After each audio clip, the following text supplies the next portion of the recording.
Sir আমাকে কৌশলে রুমে নিয়ে গেল এবং রুমে নিয়ে দরজা লাগিয়ে দিল।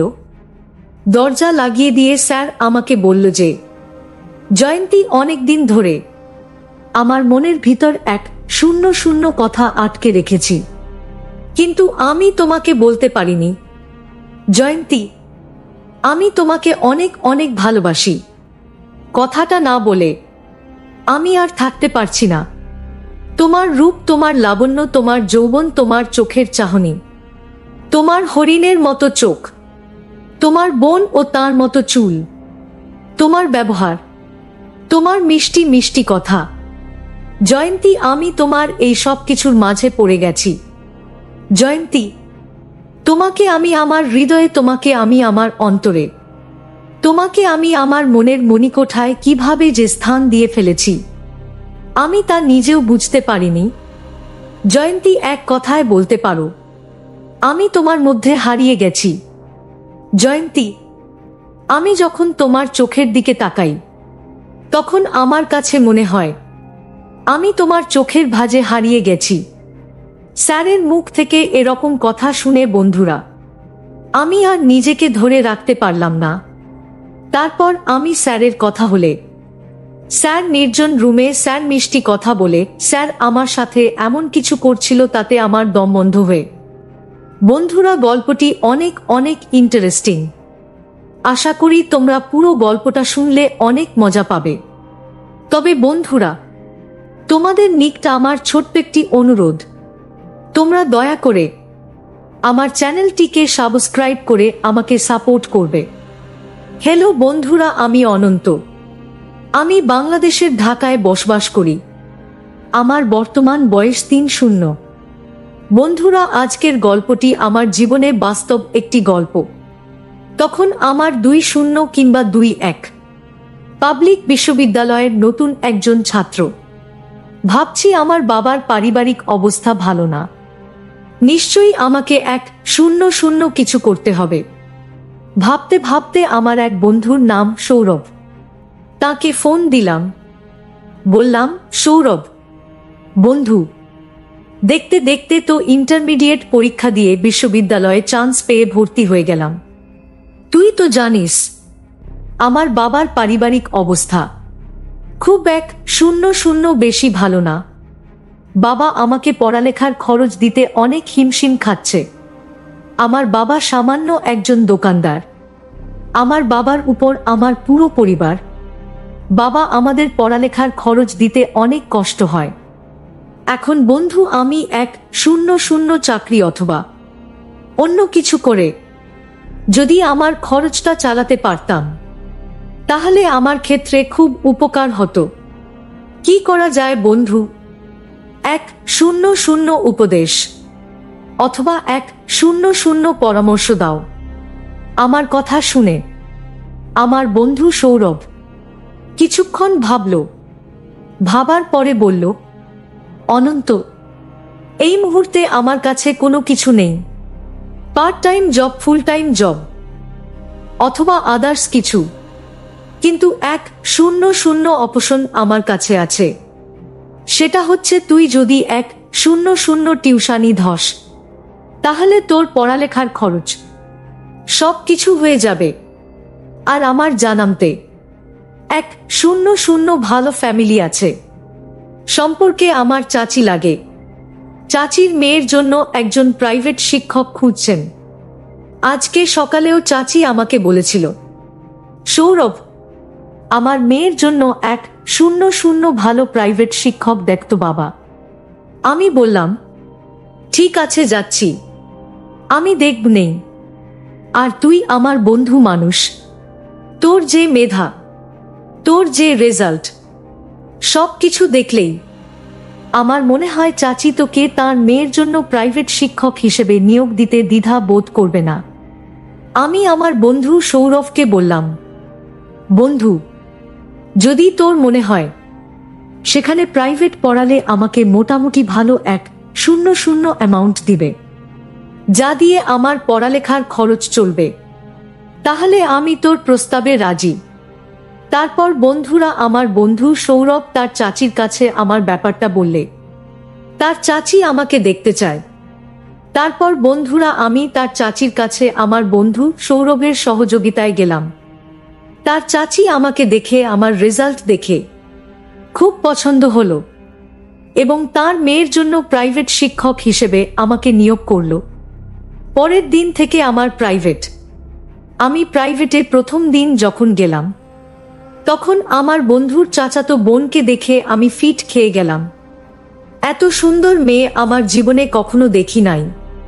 পুরো ইন্ডিয়ান নায়িকা, স্মার্ট স্লিম বডি, একদম ফর্সা চেহারা, চোখগুলো আমার কাছে মনে হয়েছিল জেমস তুলছে না কি।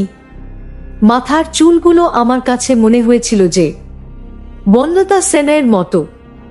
অবাক দৃষ্টিতে তার দিকে কিছুক্ষণ তাকিয়ে থেকে আমি জিজ্ঞেস করলাম, কি নাম তোমার? সে উত্তর দিল, স্যার আমার নাম জয়ন্তী। আমি বললাম, বা জয়ন্তী, তোমার নামটা তো অনেক সুন্দর। তোমার নামটা যেমন সুন্দর তুমিও এমন সুন্দর। জয়ন্তী আমার কথা শুনে এক শূন্য শূন্য মুচকি হাসি বলল, স্যার আপনি অনেক রসিক মানুষ, আপনি অনেক মজার মানুষ। আমি বললাম, জয়ন্তী কিভাবে বুঝলে যে আমি অনেক রসিক মানুষ, আমি অনেক মজার মানুষ? জয়ন্তী বলল, স্যার আমি অষ্টম শ্রেণীর ছাত্রী, আমার বয়স মোটামুটি কম না, তারপরও আমার বেড়ে ওঠা, আমার বড় হয়ে ওঠা সবকিছুই আধুনিক পরিবারে। আমি বুঝি স্যার এক শূন্য শূন্য মানুষ কিভাবে কথা বললেন। আমার কাছে মনে হয় সেই মানুষটা রসিক। সেই দিক থেকে স্যার আপনি রসিক মানুষ এর অন্তর্ভুক্ত অষ্টম শ্রেণীতে পড়ুয়া এক শূন্য শূন্য ছাত্রীর কথা শুনে আমার মাথা ঘুরে গেল। এক শূন্য শূন্য ছাত্রী এত বিচক্ষণ শক্তি দিয়ে রসিক মানুষ বের করতে পারে আমার জানা ছিল না। যাই হোক বন্ধুরা, অবশেষে পরিচয় পর্ব শেষ করে আমি আমার ছাত্রী জয়ন্তীকে প্রাইভেট পড়াতে শুরু করলাম। সেদিন ছিল প্রথম দিন। প্রথম দিন থেকেই বুঝতে পেরেছিলাম তার মেধা অত্যন্ত প্রকট, যে কারণে তাকে প্রাইভেট পড়ানোর আগ্রহ আমার আরও বেড়ে যায়। কারণ মেধাবী ছাত্রছাত্রীদেরকে প্রাইভেট পড়াতে যে কোনো শিক্ষকেরই আগ্রহ অনেক বেশি থাকে। আমার ক্ষেত্রেও সেরকমই হয়েছিল। আর অন্যদিকে আমার ছাত্রী জয়ন্তী অত্যন্ত সুন্দরী, লাবণ্যময়ী এবং কি মিষ্ট ভাবী ছিল, যার কারণে আমি তার প্রতি প্রথমে কিছুটা দুর্বল হয়ে যায়। আমি জানি যদিও তাকে কোনোদিন পাব না, কারণ তার ফ্যামিলি আর আমার ফ্যামিলি কখনো কোনোদিন ম্যাচ হবে না। এভাবে দেখতে দেখতে আমি তাকে প্রায় 2 থেকে 3 মাস প্রাইভেট পড়ালাম। সেও আমার প্রাইভেট পড়ানোর কৌশল থেকে অনেক খুশি। প্রথমত আমাদের মধ্যে খারাপ কোনো কিছুই ছিল না, কিন্তু দুজন দুজনের প্রতি আস্তে আস্তে কিভাবে যে দুর্বল হয়ে যাচ্ছিলাম তা বুঝতেই পারছিলাম না। সে আমার দিকে পড়ার ফাঁকে ফাঁকে মাঝে মধ্যে কেমন জানি এক অদ্ভুত দৃষ্টিতে তাকিয়ে থাকত। আমিও মাঝে পড়ানোর সময় তার প্রতি অন্যরকম দৃষ্টিতে তাকিয়ে থাকতাম, কিন্তু কেউ কখনো কারো মনের কথা প্রকাশ করতে পারতাম না। এভাবেই চলতে চলতে প্রায় 3 থেকে 4 মাস চলে গেল। 3 থেকে 4 মাস পর একদিন তাকে দেখে আমার চোখ কপালে উঠে গেল, কারণ সে এদিন তার বাড়িতে কিসের জন্য এক শূন্য শূন্য অনুষ্ঠান ছিল। অনুষ্ঠান উপলক্ষে এমন সুন্দর করে সেজেছিল যেন তাকে আসমানের পরী মনে হয়েছিল। তাকে দেখে আমি কতক্ষণ যে অপলক দৃষ্টিতে তাকিয়েছিলাম আমি কখনো অনুভব করতে পারি নাই। শুধু জানি কিসের এক শূন্য শূন্য মোহে আমি যেন তার প্রতি মূর্তির মতো দাঁড়িয়ে রইলাম। আর মনে মনে ভাবলাম, কেন জানি মনে হয় সে আমাকে অনেক ভালোবাসে, কিন্তু আমার সামনে প্রকাশ করতে পারে না। আমিও তাকে অনেক ভালোবাসি, কিন্তু আমিও তাকে প্রকাশ করতে পারি না। জয়ন্তীকে ভালোবাসি এ কথা প্রকাশ করতে না পারায় মনের মধ্যে কেমন জানি এক শূন্য শূন্য অস্থির অস্থির ভাব চলে আসলো। মনে মনে ভাবলাম, আজকে আমি আমার মনের কথা জয়ন্তীকে কৌশলে বলে দিব, পরে যা হবার হবে। কারণ আমি যদি আমার ভালোবাসার কথা জয়ন্তীকে না বলতে পারি, তাহলে আমি তাকে পাপ কি করে? অনুষ্ঠানের মধ্যে বদ মজলিসে হঠাৎ আমি লক্ষ্য করলাম যে জয়ন্তী হেসে হেসে আমার দিকে আসছে। আমার দিকে সে আমাকে বলল, কেমন আছেন স্যার, কখনো আসলেন?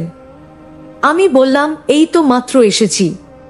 তারপর আমি বললাম, জয়ন্তী, তোমাদের বাসায় আজকে মনে হয় কোনো এক শূন্য শূন্য অনুষ্ঠান আছে, তো তোমার সাথে আমার কিছু কথা ছিল। যদি তুমি আমাকে আজকে একটু সময় দিতে, তাহলে হয়তো আমি আমার কথাগুলো বলতে পারতাম। জয়ন্তী বলল, কোন সমস্যা নাই স্যার, আপনি বলেন কখন, কোথায় আপনাকে সময় দিতে হবে। আমি বললাম, জয়ন্তী, আমার এক শূন্য শূন্য ফ্রি জায়গা লাগবে, যাতে করে তোমার সাথে আমি মন খুলে কথা বলতে পারি। জয়ন্তী বল, ঠিক আছে স্যার, কোন সমস্যা নাই, আমাকে কোথায় যেতে হবে সেটা বলুন। আমি বললাম, জয়ন্তী, চল তোমার রুমে যাব, সেখানে আমি তোমাকে আজকে কিছু কথা বলবো, যে কথাগুলো আমার মনের ভিতর শুধুই ঘুরপাক খাচ্ছে, তোমাকে বলতে পারছি না। তারপর ভরা মজলিস থেকে স্যার আমাকে কৌশলে আমার রুমে নিয়ে গেল এবং রুমে নিয়ে দরজা লাগিয়ে দিল। দরজা লাগিয়ে দিয়ে স্যার আমাকে বলল যে, জয়ন্তী, অনেক দিন ধরে আমার মনের ভিতর এক শূন্য শূন্য কথা আটকে রেখেছি, কিন্তু আমি তোমাকে বলতে পারিনি। জয়ন্তী, আমি তোমাকে অনেক অনেক ভালোবাসি। কথাটা না বলে আমি আর থাকতে পারছি না। তোমার রূপ, তোমার লাবণ্য, তোমার যৌবন, তোমার চোখের চাহনি, তোমার হরিণের মতো চোখ, তোমার বোন ও তার মতো চুল, তোমার ব্যবহার, তোমার মিষ্টি মিষ্টি কথা। জয়ন্তী, আমি তোমার এই সব কিছুর মাঝে পড়ে গেছি। জয়ন্তী, তোমাকে আমি আমার হৃদয়ে, তোমাকে আমি আমার অন্তরে, তোমাকে আমি আমার মনের মণিকোঠায় কিভাবে যে স্থান দিয়ে ফেলেছি, আমি তা নিজেও বুঝতে পারিনি। জয়ন্তী, এক কথায় বলতে পারো, আমি তোমার মধ্যে হারিয়ে গেছি।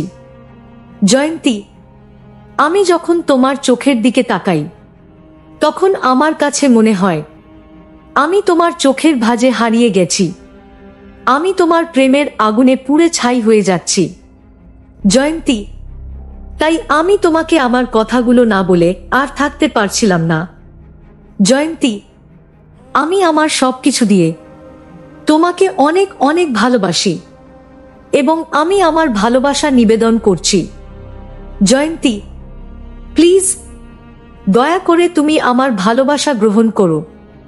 আমার কথা শুনে জয়ন্তী এক শূন্য শূন্য মুচকি হাসি দিয়ে বলল, স্যার, আপনি যে আমাকে এই কথা বলবেন না, তা আমি আগে জানি। আমি বললাম, জয়ন্তী, তুমি কিভাবে জানো আমি তোমাকে ভালোবাসি? জয়ন্তী বলল, স্যার, আপনার চোখের ভাষা আমাকে সবকিছু বলে দেয়। আমি এতদিন অপেক্ষায় ছিলাম আপনার মুখ থেকে কখন এই কথাটা আমি শুনতে পাব বলে। আজকে আমি ধন্য, আপনার মতো একজন মেধাবী ছেলে আমাকে ভালোবাসে কথা জানতে পেরে। স্যার, আমিও আপনাকে অনেক ভালোবাসি, কিন্তু স্যার, আপনার আমার ভালোবাসা আমার বাবা মা কখনো মেনে নেবে না। তাই স্যার, আমি শুধু শুধু আপনাকে ভালোবেসে কষ্ট দিতে চাচ্ছি না। আপনি স্যার বিকল্প চিন্তা করেন। আমি বললাম, যদি ভালোবাসা মানুষের জীবনে একবারই আসে, আর তুমি সে আমার প্রথম ভালোবাসা, তোমাকে না পেলে হয়তো আমার অবস্থা খুব খারাপ হয়ে যাবে। তবে জয়ন্তী, তুমি যদি আমার এক শূন্য শূন্য কথা শোন, তাহলে তোমার আমার সম্পর্ক তোমার বাবা মা মেনে নিতে বাধ্য হবে। আমি বললাম, কি সম্পর্ক? তখন স্যার আমাকে বলল যে, জয়ন্তী, তুমি যদি রাজি থাকো তাহলে তোমার সাথে আমি এমন ধরনের সম্পর্ক করব যার ফলে তুমি আমার বাবুর মা হয়ে যাবে। তাহলে দেখবে তোমার আব্বা আম্মা এমনিতেই মেনে নিবে। যদি তুমি আমাকে কি ভালোবাসো না, তুমি যদি আমাকে ভালোবাসো, আশা করি তুমি আমার কথা রাখবে। জয়ন্তী, আমি তোমাকে চাই, জীবনে মরণে, শয়নে স্বপনে, সব সময় আমি তোমার পাশে থাকতে চাই। জয়ন্তী, প্লিজ না করো না, একটু সুযোগ দাও, দিয়ে দাও। তারপর বন্ধুরা, একদিন স্যার আমাকে কৌশল করে বাসায় কেউ না থাকায় জীবনের প্রথম বসন্তের ফুলটা ফুটিয়ে ফেলেছিল। তারপর বন্ধুরা, স্যারের সাথে আমার পারিবারিকভাবে বিয়ে হয়নি, কিন্তু অতীতের স্মৃতিগুলো আমাকে মাঝে মধ্যে খুব কষ্ট দেয়। যাকে নিয়ে এত স্বপ্ন দেখেছিলাম, যার হাতে সঁপে দিয়েছিলাম জীবনের প্রথম, জীবনের শ্রেষ্ঠ সম্পদ, সে আজ অন্যের, আমিও আজ অন্যের। বিস্ময়কর পৃথিবী, বিস্ময়কর মানুষ। অর্থবিত্তের কারণে দুটি মন আজ আলাদা, দুটি প্রাণ আজ আলাদা। তবুও দোয়া করি সেই স্যারের জন্য, যে ছিল আমার জীবনের প্রথম ফুলের মালি। বন্ধুরা, আজকে এই পর্যন্তই। গল্পটি যদি তোমাদের ভালো লাগে তাহলে অবশ্যই লাইক, কমেন্ট, শেয়ার করবে। বন্ধুরা, তোমরা যদি এরকম ধরনের ইন্টারেস্টিং গল্প পেতে চাও তাহলে দয়া করে আমার চ্যানেলটিকে সাবস্ক্রাইব করে আমাকে সাপোর্ট করবে। পরিশেষে তোমাদের সুস্থতা কামনা করছি। ভিডিওটি দেখার জন্য তোমাদের সকলকে অসংখ্য ধন্যবাদ।